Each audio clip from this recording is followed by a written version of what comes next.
Hello, welcome to this evening's edition of E-Prime. I am Daedran. Now, happy 4th of July to all Jamaicans.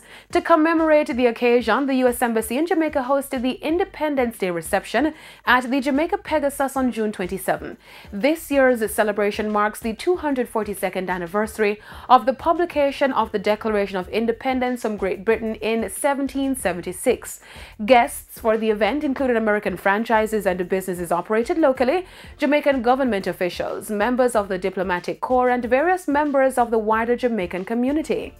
U.S. Embassy's Counselor for Public Affairs Jeremiah Knight noted the importance of the occasion. I think it's really important that the American people and others reflect on the freedoms that we don't take it for granted, the freedoms that we have as a nation and the history that brought us to where we are right now. And on the 4th of July, value what we have that's so distinctly American, that we have so many people, we have so many diaspora from the Jamaica, from around the world that come to America and make America what it is. So I think that people should reflect on the diversity that makes us strong, and also on the values of freedom of speech and the ability to have access to education. There's so many things that we should be grateful about when it comes down to our nation. He shared that he was appreciative of the turnout for the event.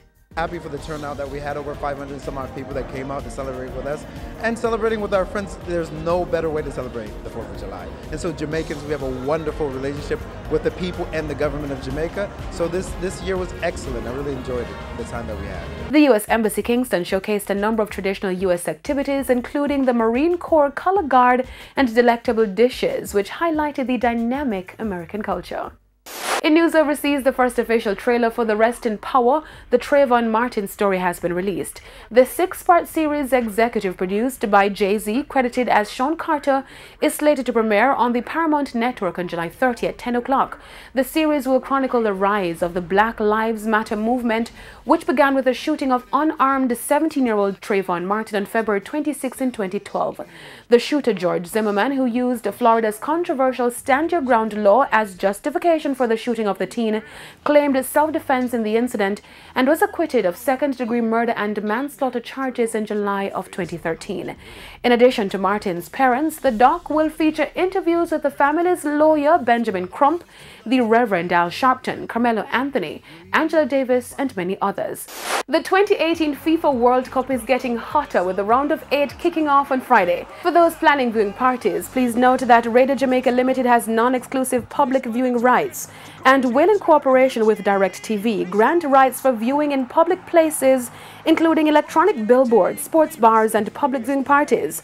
DirecTV and RGR are allowing public places and commercial enterprises the opportunity to affordably license the right to have the 2018 FIFA World Cup available to their customers.